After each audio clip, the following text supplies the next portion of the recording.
गुरु अंगद देव जी की कथाओं में आप सभी का बहुत बहुत स्वागत है। यह कथा तीसरे गुरु अमरदास जी के गुरु अंगद देव जी से मिलाव पर आधारित है, इसलिए उनके जन्म से कथा सुना रही हूँ। गुरु अमरदास जी का जन्म 5 मई 1489 में बाबा तेज भान जी और माता लक्ष्मी देवी जी के घर बासर के गांव में हुआ।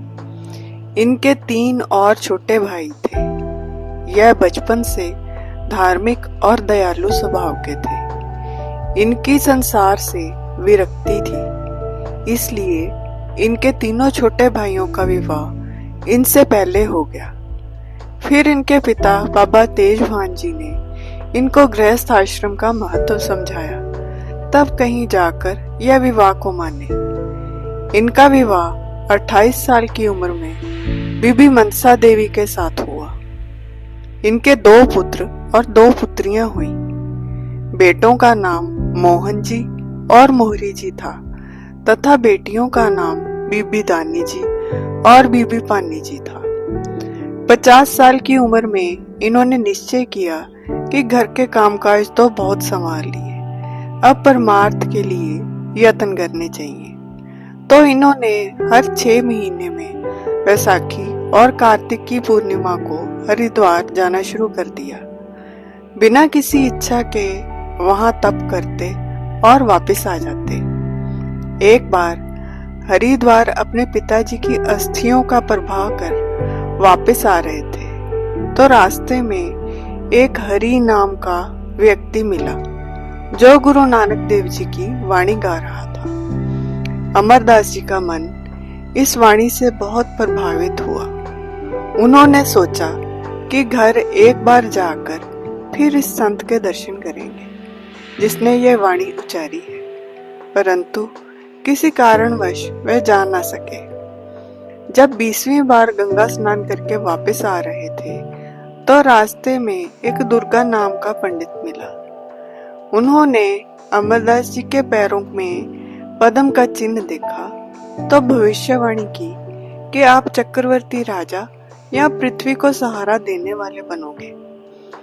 अमरदास जी घर में हर आय की सेवा खूब करते थे। तो 1 साल बाद ही एक ब्रह्मचारी उनके घर में रात गुजारने के लिए रुके। रात के भोजन के पश्चात दोनों में बातचीत चली, तो ब्रह्मचारी जी ने पूछा कि आपका गुरु कौन है।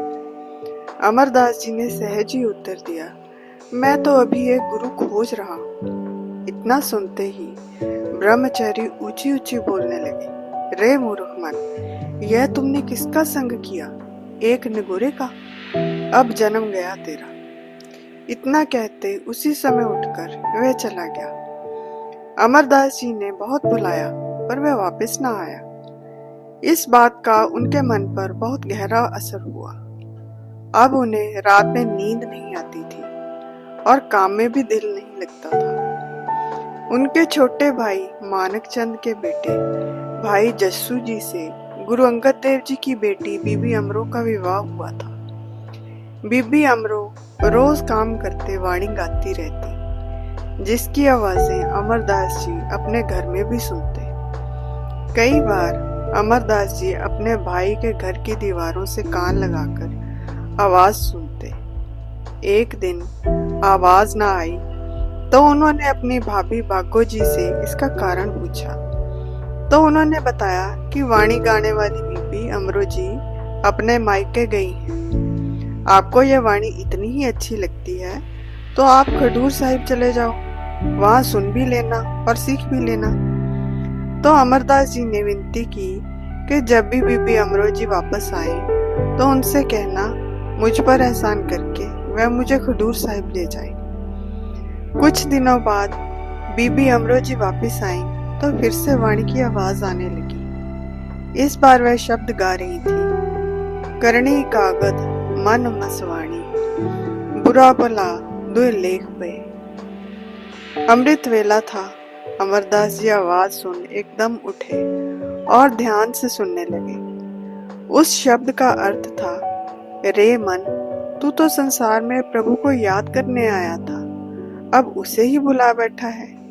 शरीर रूपी भट्टी में लोहे रूपी मन काम, क्रोध और लालच की आग की लपटों में जल रहा है। जीव चिंता से इसे और परेशान करता है। फिर कहते हैं, चाहे मनुष्य के मन की इतनी बुरी दशा हो गई हो, अगर पारस गुरु मिल जाए तो फिर से जीव सोने का हो सकता है।